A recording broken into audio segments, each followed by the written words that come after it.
എനിക്കറിയാം നിരവധി ആളുകൾ ഇപ്പം അതിനെ എതിർക്കുന്നവരുണ്ട്. ഈ മാറ്റത്തെ എതിർക്കുന്നവർക്ക് ഗൂഗിൾ പേ വരെ അറിയാവുന്നവരുണ്ട്. അപ്പോൾ ഇനി ഗൂഗിൾ പേ അറിയാവുന്നവർക്ക് ബാങ്ക് അക്കൗണ്ട് ഓപ്പറേറ്റ് ചെയ്യാൻ കഴിയില്ല, ബാങ്ക് അക്കൗണ്ട് ഇല്ലയെന്ന് പറയാൻ പറ്റുമോ? അമിത്ഷാ ഒരു കോപ്പറേറ്റീവ് റിഫോം കൊണ്ടുവരുന്നത്. അപ്പോൾ എന്താ വെച്ചാൽ ഇവിടുത്തെ ഈ നിയന്ത്രണം മുഴുവൻ കേന്ദ്രത്തിലേക്കാവും. അഴിമതി സെൻട്രൽ ലെവലിലാവും എന്നല്ലാതെ കോപ്പറേറ്റീവ് ബാങ്കുകൾ, കോപ്പറേറ്റീവ് സൊസൈറ്റീസാണ് ഏറ്റവും ഐഡിയൽ ആയിട്ടുള്ള ആ സംവിധാനം. അതങ്ങനെ കോപ്പറേറ്റീവ് സൊസൈറ്റീസ് ഓരോന്നും അഴിമതി കുത്തി നിറയ്ക്കുന്ന ഒരു സംവിധാനം കുറേ നാളുകൊണ്ടേ വളർന്നുകൊണ്ടിരിക്കുകയാണ്. അതിലൊരു മാറ്റം വരിക എന്ന് പറയുന്നത് LDFിനെ സംബന്ധിച്ച് എത്ര വേദനയാണ്. അവർക്ക് കിട്ടുന്നൊരു സോഴ്സ് ഓഫ് ഇൻകം പെട്ടെന്ന് സ്റ്റോപ്പ് ആകുക എന്ന് പറയുമ്പോൾ അതായിരിക്കും പിണറായി വിജയനെ പെട്ടെന്ന് റിയാക്ട് ചെയ്യാൻ പ്രേരിപ്പിച്ചതെന്ന് തോന്നുന്നു.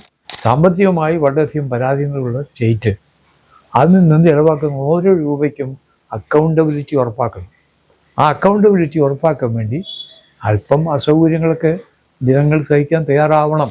പുതിയ UDF സർക്കാർ പല കാര്യങ്ങളിലും മാറ്റങ്ങൾ കൊണ്ടുവരുമെന്നറിയാമായിരുന്നു. പല വിഷയങ്ങളിലും മാറ്റങ്ങൾ കൊണ്ടുവന്നു. അതിലിപ്പോൾ ഏറ്റവും കൂടുതൽ ചർച്ച ചെയ്തുകൊണ്ടിരിക്കുന്നതാണ് പെൻഷൻ തുക സർവീസ് ബാങ്കുകൾ വഴി വീട്ടിലേക്കാണ് ഇപ്പോൾ, അല്ലെങ്കിൽ വൃദ്ധരായ ആളുകൾക്ക് സർവീസ് ബാങ്കുകൾ വഴി ജീവനക്കാർ വീട്ടിൽ കൊണ്ട് പണം ഏൽപ്പിക്കുന്ന ഒരു രീതിയാണ്.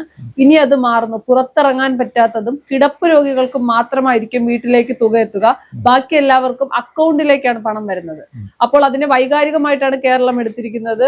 ഈ പറയുന്ന വയസ്സായ ആളുകൾ അല്ലെങ്കിൽ പെൻഷൻ കിട്ടുന്ന ആളുകളൊക്കെ സർക്കാരിനെതിരെ തിരിയാനുള്ള ഒരു സാധ്യതയുണ്ടോ?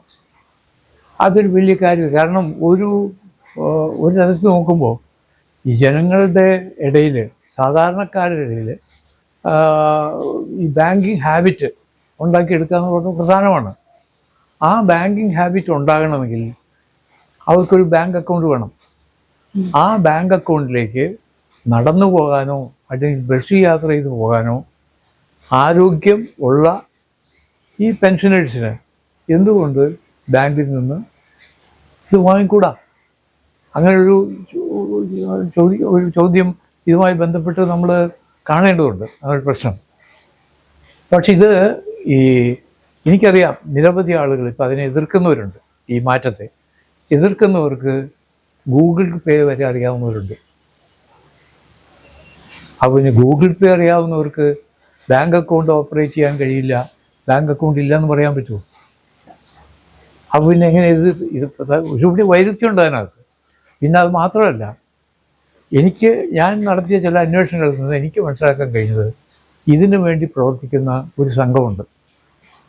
ഒരു ഏരിയയിലെ കംപ്ലീറ്റ് ഒരു ഡിവിഷനിലെ കോർപ്പറേഷൻ ഡിവിഷനിലെ മുഴുവൻ പെൻഷനും ബാങ്കുകളിൽ നിന്ന് കൈപ്പറ്റി അത് വീടുകളിൽ എത്തിക്കുന്ന ഒരു ഏജൻസി പണിയുന്ന ആളുകളുണ്ട്. അവർ ഇന്ന് ബാങ്കിൽ നിന്ന് വാങ്ങിയാൽ ചിലപ്പോൾ ഒരാഴ്ച കഴിഞ്ഞായിരിക്കും പൈസ കൊണ്ട് കൊടുക്കുന്നത്. അതിനിടയ്ക്ക് അവർ ആ പണം എന്ത് ചെയ്യുന്നു?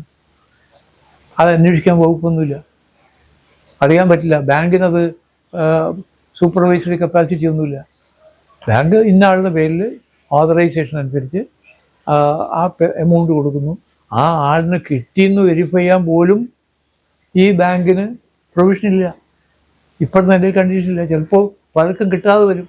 ഇപ്പോൾ ഈ ആദ്യത്തെ ഈ ഡിസാസ്റ്റർ മാനേജ്മെൻറ്റ് വന്നപ്പോൾ, വെള്ളപ്പൊക്കം ഉണ്ടായപ്പോൾ എനിക്കറിയാവുന്നൊരു കേസുണ്ട്. എനിക്ക് പരിചയപ്പെട്ട ആൾ 1 ലക്ഷം രൂപയോളം ചീഫ് മിനിസ്റ്റേഴ്സ് ഫ്ലഡ് റിലീഫ് ഫണ്ടിലേക്ക് കൊടുത്തു. അതവിടെ കിട്ടിയില്ല. കളക്ടറേറ്റിലൊരു ഉദ്യോഗസ്ഥൻ അത് അയാളുടെ അക്കൗണ്ടിലേക്ക് റോങ് ആയിട്ട് ക്രെഡിറ്റ് ചെയ്തു. അയാളെ 1 കൊല്ലത്തിന് ശേഷം സസ്പെൻഡ് ചെയ്യുകയാണ് ചെയ്തത്. ശരിക്കും പറഞ്ഞാൽ അയാളെ ആ സർവീസിന് റിമൂവ് ചെയ്യാണ് വേണ്ടത്. അപ്പം അങ്ങനെ ദുരുപയോഗം ധാരാളം നടക്കാൻ സാധ്യതയുണ്ട്.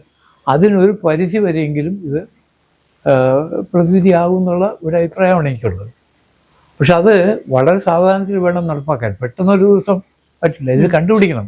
പിന്നെ എത്ര പെൻഷൻകാർ അർഹരായവരുണ്ട് എന്ന് കണ്ടെത്താനുള്ള ഒരു മാർഗവും കൂടിയാണിത്. ഇപ്പോൾ ബാങ്ക് അക്കൗണ്ട് ഉള്ളവരെല്ലാം ഒരുപോലെ സമ്പന്നരായിക്കൊള്ളുന്നില്ല. ഇൻഡിപെൻഡൻ്റായിട്ട് ജീവിക്കുന്ന സ്ത്രീകളുണ്ടാവും, പുരുഷന്മാരുണ്ടാവും, മക്കളെ ആശ്രയിക്കാതെ കഴിയുന്നവരുണ്ടാവും. അങ്ങനെയുള്ളവരുടെ കേസുകൾ. പക്ഷെ അത് പ്രാക്ടിക്കലായിട്ട് കൊണ്ടുവരാൻ കുറേ ബുദ്ധിമുട്ടാണ്. മറ്റേത് മിസ്യൂസ് സാധ്യത കൂടുതലുണ്ട് ഇപ്പോഴത്തെ ഈ സിസ്റ്റം. അത് നിങ്ങളൊരു അന്വേഷണം നടത്തിയാൽ തന്നെ അറിയാൻ കഴിയും. ലോക്കലായിട്ട്. പിന്നെ ഇത് മുഴുവൻ കാശ് കൊടുക്കുന്നുണ്ടോ? ഈ അവിടെ ഒരു നിവൃത്തിയില്ലാത്ത ആളുകളാണ് ഈ ബാങ്കിൽ പോകാത്തവർ. അവർക്ക് ഇത് നേരിട്ട് എത്തിക്കുന്നതിൽ തന്നെ ചിലപ്പോൾ തട്ടിപ്പ് കിടന്നേക്കാം. ഫുൾ പ്രൂഫ് സിസ്റ്റം ഉണ്ടാക്കുക എന്ന് പറഞ്ഞാൽ എളുപ്പമല്ല. പക്ഷെ ഇത് പെട്ടെന്നുള്ളൊരു മാറ്റം എന്ന് പറയുമ്പോൾ അതിനൊരു വൈകാരിക പ്രശ്നമായി ദുരുപയോഗം ചെയ്യപ്പെടാൻ സാധ്യതയുണ്ട്. അത് ഗവൺമെൻറ് വളരെ ജാഗ്രതയോടെ കൈകാര്യം ചെയ്യേണ്ട ഒരു പ്രശ്നമാണ്. ഇതിന്റെ രാഷ്ട്രീയ വശം എന്ന് പറയുന്നത് സർവീസ് ബാങ്കുകൾ വഴിയാണല്ലോ പെൻഷൻ എത്തിക്കുന്നത്. കൂടുതൽ സർവീസ് ബാങ്കുകളും കഴിഞ്ഞ 10 വർഷമായി പിണറായി വിജയൻ സർക്കാർ ആയതുകൊണ്ട് തന്നെ കൂടുതൽ സർവീസ് ബാങ്കുകളുടെയും ബോർഡ് എന്ന് പറയുന്നത് CPM-ന്റെയും LDF-ന്റെയും കയ്യിലാണ്. അത് പല വിഷയങ്ങളിലും നിലവിലെ പ്രതിപക്ഷ നേതാവ് ഒരുപാട് ദിവസങ്ങൾ കഴിഞ്ഞിട്ടാണ് പ്രതികരിക്കാറ്. എന്നാൽ ഈ ഒരു വിഷയം വന്നപ്പോൾ അദ്ദേഹം വളരെ പെട്ടെന്ന് തന്നെ പ്രതികരിച്ചു. അതുപോലെ തന്നെ പ്രതിപക്ഷം മറ്റൊരു കാര്യം കൂടി പറയുന്നുണ്ട്. ഇത് പെൻഷൻ നിർത്തലാക്കാനുള്ള സർക്കാർ മുൻകൂട്ടി അല്ലെങ്കിൽ പെൻഷൻ നിർത്തലാക്കുന്നതിന്റെ ആദ്യ സ്റ്റെപ്പായിട്ടാണ് സർക്കാർ ഇത്തരം ഒരു കാര്യം ചെയ്യുന്നതെന്ന്. അത്തരം നെഗറ്റീവ് കാര്യങ്ങൾ പറയേണ്ട ആവശ്യമുണ്ടോ ഈ ഒരു വിഷയത്തിൽ? നെഗറ്റീവായി കാണുന്നത് ആ ഇഷ്യൂവിനെ ഞാൻ നേരത്തെ പറഞ്ഞ ഇമോഷണലായി ഇഷ്യൂ ആയിട്ട് കൺവേർട്ട് ചെയ്യാനുള്ള മനഃപൂർവ്വം ചെയ്യുന്നൊരു അടവാണത്. അത് ഇമോഷണലായിട്ട് അതിനെ കൈകാര്യം ചെയ്യേണ്ടതില്ല. പ്രാക്ടിക്കലായിട്ട് സംഭവിക്കുന്നത് ഇപ്പോൾ കരുവന്നൂർ ബാങ്ക് കോപ്പറേറ്റീവ് ബാങ്കാണ്. ആ ബാങ്ക് കംപ്ലീറ്റ് കൊള്ള ചെയ്ത് ഇല്ലാതാക്കിയത് CPM-ന് സ്വാധീനമുള്ള ഡയറക്ടർ ബോർഡ് അതിൻ്റെ മാനേജ്മെൻറ്റ് നടത്തിക്കൊണ്ടാണ്. ഇതേപോലെ തന്നെ UDF മാനേജ് ചെയ്യുന്ന ബാങ്കുകളിലുമുണ്ട്. മലബാർ ഏരിയയിൽ ചില ബാങ്കുകൾ തിരുവിതാംകൂർ സൈഡിലുമുണ്ട്. അതൊക്കെ ഈ പറഞ്ഞ ഈ ബാങ്കിങ് സിസ്റ്റത്തിൻ്റെ സൂപ്പർവൈസറി ഫെയിലിയറായിട്ട് അതിനെ കാണുന്നത്. അത് തിരുത്താൻ എന്ന് പറഞ്ഞുകൊണ്ടാണ് ഇപ്പോൾ അമിത്ഷാ ഒരു കോപ്പറേറ്റീവ് റിഫോം കൊണ്ടുവരുന്നത്. അപ്പോൾ എന്താ വെച്ചാൽ ഇവിടുത്തെ ഈ നിയന്ത്രണം മുഴുവൻ കേന്ദ്രത്തിലേക്കാവും. അഴിമതി സെൻട്രൽ ലെവലിലാവും എന്നല്ലാതെ കോപ്പറേറ്റീവ് ബാങ്കുകൾ കോപ്പറേറ്റീവ് സൊസൈറ്റീസാണ് ഏറ്റവും ഐഡിയൽ ആയിട്ടുള്ള ആ സംവിധാനം. അതിനെ ദുരുപയോഗം ചെയ്യുന്നത് തടയണം. കാരണം മുമ്പൊക്കെ ഞാൻ 1-2 തവണ ഈ കോപ്പറേറ്റീവ് ബാങ്കിലൊക്കെ സ്റ്റാഫ് സെലക്ഷന് ക്വസ്റ്റ്യൻ പേപ്പർ തയ്യാറാക്കാൻ വാല്യുവേഷനും ഇൻ്റർവ്യൂ ഒക്കെ നടത്തിക്കൊണ്ടിരുന്നു. ഒരാളും എൻ്റെ ഒരു കാര്യത്തിൽ ഇടപെടുമായിരുന്നില്ല. പക്ഷെ കുറെ കഴിഞ്ഞപ്പോൾ അവർ ക്വസ്റ്റ്യൻ പേപ്പർ തയ്യാറാക്കി തന്നാൽ മതി, അതിൻ്റെ എന്താ പൈസ വെച്ചാൽ തരും, പരീക്ഷ നടത്തിയപ്പോൾ അവർ ആയിക്കോളാം. കുറെ കഴിഞ്ഞപ്പോൾ ക്വസ്റ്റ്യൻ പേപ്പർ തയ്യാറാക്കിയാലും പരീക്ഷ നടത്തിയപ്പോൾ എല്ലാം തന്നെ ഉണ്ട്, എനിക്ക് യാതൊരു റോളും ഇല്ല. എന്നിട്ട് ഞാൻ ആ പരിപാടി വേണ്ടെന്ന് വെച്ചു. കാരണം ആരെ ക്വസ്റ്റ്യൻ പേപ്പർ ഇന്ന ആളാണ്, പരീക്ഷ നടത്തിയത് ബാങ്കുകാർ, വാല്യുവേഷൻ അവർ, ഇൻ്റർവ്യൂ നടത്തുന്നവർ. അങ്ങനെ പിന്നെ ഇതൊരു ഔട്ട്സൈഡർ ആവശ്യമില്ലല്ലോ. അപ്പം ഞാൻ ഇവിടെ പറഞ്ഞൊരു കാര്യം ചെയ്യൂ, ഒരു 3 കൊല്ലത്തെ ക്വസ്റ്റ്യൻ പേപ്പർ ഉണ്ടെങ്കിൽ നിങ്ങൾക്ക് തന്നെ 4ാമത്തെ ക്വസ്റ്റ്യൻ പേപ്പർ തയ്യാറാക്കാം, എന്നെ ഇതിൽ നിന്ന് ഒഴിവാക്കാം. കാരണം അങ്ങനെ കോപ്പറേറ്റീവ് സൊസൈറ്റീസ് ഓരോന്നും അഴിമതി കുത്തി നിറയ്ക്കുന്ന ഒരു സംവിധാനം കുറേ നാളുകൊണ്ടേ വളർന്നുകൊണ്ടിരിക്കുകയാണ്. അതിലൊരു മാറ്റം വരിക എന്ന് പറയുന്നത് LDF-നെ സംബന്ധിച്ച് എത്ര വേദനയാണ്. അവർക്ക് കിട്ടുന്നൊരു സോഴ്സ് ഓഫ് ഇൻകം പെട്ടെന്ന് സ്റ്റോപ്പ് ആകുക എന്ന് പറയുമ്പോൾ അതായിരിക്കും പിണറായി വിജയനെ പെട്ടെന്ന് റിയാക്ട് ചെയ്യാൻ പ്രേരിപ്പിച്ചതെന്ന് തോന്നുന്നു. നമുക്ക് ഉറപ്പൊന്നും പറയാൻ പറ്റില്ല. അതും ഒരു ഫാക്ടർ ആയിരിക്കാം. പിന്നെ സർക്കാർ പറയുന്ന ഒരു കാര്യമുണ്ട്. നമുക്കറിയാം കേരളത്തിന്റെ സാമ്പത്തിക സ്ഥിതി എന്ന് പറയുന്നത് വളരെ മോശമാണ്. ഈ സർവീസ് ബാങ്കുകൾ വഴി പണം വീട്ടിലേക്ക് എത്തിക്കുന്ന ഒരു സിസ്റ്റമാണ് എങ്കിൽ ആരെങ്കിലും ഒക്കെ പെൻഷൻ കൈപ്പറ്റിയിട്ടില്ല എങ്കിൽ അത് തിരികെ ലഭിക്കില്ല. അതുപോലെ ഒന്നിൽ കൂടുതൽ പെൻഷൻ പല ആളുകൾക്ക് കിട്ടും. പിന്നെ കേന്ദ്രത്തിന്റെ രീതി മാറ്റിക്കൊണ്ട് അല്ലെങ്കിൽ കേന്ദ്രത്തിന്റെ രീതിയല്ല നമ്മൾ ഫോളോ ചെയ്യുന്നത്. അതുകൊണ്ട് കേന്ദ്രം തരേണ്ട ഫണ്ട് കേന്ദ്രം തരാതിരിക്കും എന്നുള്ള സാമ്പത്തിക വശങ്ങളാണ് സർക്കാർ മുന്നോട്ട് വെക്കുന്നത്. അപ്പോൾ ആ സാമ്പത്തിക വശങ്ങളൊക്കെ ശരിയാണോ? അല്ലെങ്കിൽ സർക്കാർ പറയുന്നത് പോലെ സർവീസ് ബാങ്കുകളിൽ നിന്ന് ഡയറക്റ്റ് ബാങ്കിലേക്ക് എന്ന രീതിയിലേക്ക് വരുമ്പോൾ സാമ്പത്തികമായി സത്യത്തിൽ കേരളത്തിൽ എന്തെങ്കിലും മാറ്റം ഉണ്ടാകുമോ? കേന്ദ്രത്തിന്റെ നിലപാട് എന്താണെന്ന് വ്യക്തമാക്കിയിട്ടില്ല ഇതുവരെ. അതിനെക്കുറിച്ച് ജനങ്ങളെ ബോധവൽക്കരിക്കണ്ടേ? ഇപ്പൊ കേന്ദ്രം ഇതിന്റെ പേരിൽ അവരുടെ ഷെയർ തരാതിരിക്കുമെന്ന് എനിക്ക് തോന്നുന്നില്ല. കാരണം കേന്ദ്രത്തിനുണ്ടായ താല്പര്യങ്ങൾ കാണൂല്ലോ ഇതിന്.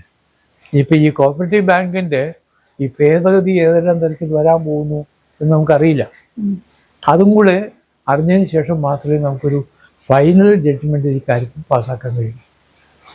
ഞാൻ മനസ്സിലാക്കിയെടുത്തോളം സംസ്ഥാന ഗവൺമെൻറ് ഈ പേയ്മെൻറ്റ് സിസ്റ്റം മാറ്റി എന്നുള്ള ഒറ്റ കാരണം കൊണ്ടൊന്നും കേന്ദ്രത്തിൻ്റെ ഷെയർ അവർ കോൺട്രിബ്യൂട്ട് ചെയ്യാതിരിക്കില്ല. അത് വെറുതെ ഒരു അടവ് എന്ന രീതിയിൽ തന്ത്രങ്ങളത് കൊണ്ടുവരുന്നതാണെന്ന് എനിക്ക് തോന്നുന്നു. അല്ല, ഞാൻ ആദ്യം സൂചിപ്പിച്ചതുപോലെ പെൻഷൻ കൈപ്പറ്റാത്ത ആളുകളുടെ പെൻഷൻ തിരികെ വരുന്നില്ല എന്നുള്ളത് ഒരു കാര്യമായി പറയുന്നുണ്ട്. പിന്നെ ഒന്നിലധികം പെൻഷൻ വാങ്ങുന്നവരുണ്ട്, അർഹതയില്ലാത്തവർക്കും പെൻഷൻ കൈകളിൽ എത്തുന്നു എന്നുള്ളതൊക്കെയാണ് സർക്കാർ മുന്നോട്ട് വയ്ക്കുന്ന വാദം. അങ്ങനെ ആ വാദമൊക്കെ ശരിയാണെങ്കിൽ ഇത്തരം ഒരു നിലപാട് മാറ്റം ഉണ്ടാകുമ്പോൾ, അല്ലെങ്കിൽ വീടുകളിലേക്ക് പെൻഷൻ എത്തില്ല, ബാങ്ക് അക്കൗണ്ട് വഴി ആകുമ്പോൾ സാമ്പത്തികമായി എന്തെങ്കിലും ഒരു ലാഭം കേരളത്തിനുണ്ടാകുന്നു?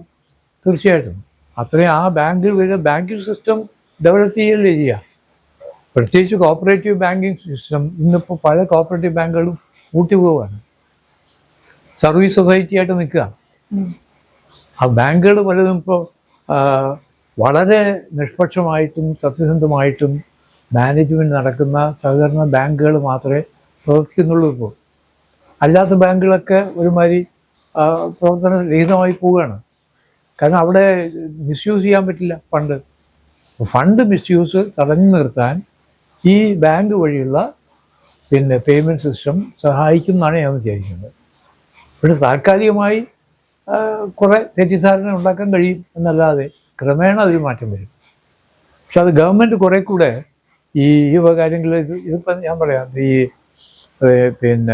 ഇയാളെ വെടിവെച്ച് കൊല്ലാൻ ഓർഡർ ഇട്ടു എന്ന് പറഞ്ഞ് ഒരു പ്രചരണം നടത്തിയല്ലോ,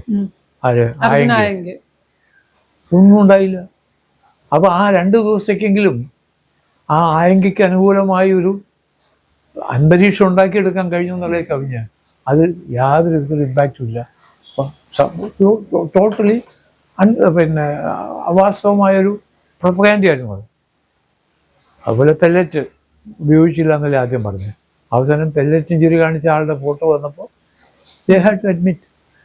അത് പലതും നമ്മൾ ആ കോൺക്രീറ്റ് ആയിട്ട് എവിഡൻസ് കൊണ്ടുവന്നാൽ മാത്രമേ വിശ്വസിക്കാൻ കഴിയുള്ളൂ. കാരണം കൃത്രിമങ്ങൾ ധാരാളം എല്ലാ ഇടപാടുകളിലും, അത് സർക്കാർ ഇടപാടുകളായാലും ബാങ്ക് ഇടപാടുകൾ. ഇപ്പോൾ ബാങ്കിൻ്റെ കാര്യത്തിൽ തന്നെ ഇവിടുത്തെ ഒരു വലിയ ബാങ്കിന് കോടിക്കണക്കിന് രൂപ നഷ്ടം ഒന്നൊന്ന് പേപ്പറിൽ റിപ്പോർട്ടുണ്ട്. നാഷണലൈസ് ബാങ്കിനാണ് വിസയുടെ എന്തൊക്കെ ഏർപ്പാട്, അതിൻ്റെ സത്യസന്ധമായ റിപ്പോർട്ട് ഇതുവരെ കിട്ടിയിട്ടില്ല. അപ്പോൾ ഒരു ബാങ്കും അഴിമതിക്ക് അതീതമല്ല ഇപ്പോൾ. നാഷണലൈസ് ബാങ്ക് ആയാലും പ്രൈവറ്റ് ബാങ്ക് ആയാലും കോഓപ്പറേറ്റീവ് ബാങ്ക് ആയാലും. അതിൻ്റെ ഈ സർക്കാരിനെ സംബന്ധിച്ചിടത്തോളം വളരെ ബുദ്ധിമുട്ടി ഉണ്ടാക്കുന്ന പൈസ, സാമ്പത്തികമായി വളരെയധികം പരാധീനതയുള്ള സ്റ്റേറ്റ്, അതിൽ നിന്ന് ഇടവാക്കുന്ന ഓരോ രൂപയ്ക്കും അക്കൗണ്ടബിലിറ്റി ഉറപ്പാക്കണം. ആ അക്കൗണ്ടബിലിറ്റി ഉറപ്പാക്കാൻ വേണ്ടി അല്പം അസൗകര്യങ്ങളൊക്കെ ജനങ്ങൾ സഹിക്കാൻ തയ്യാറാവണം എന്ന ഒരു ചിന്ത വെച്ച് നോക്കുമ്പോൾ ഇത് നല്ല കാര്യമാണ്.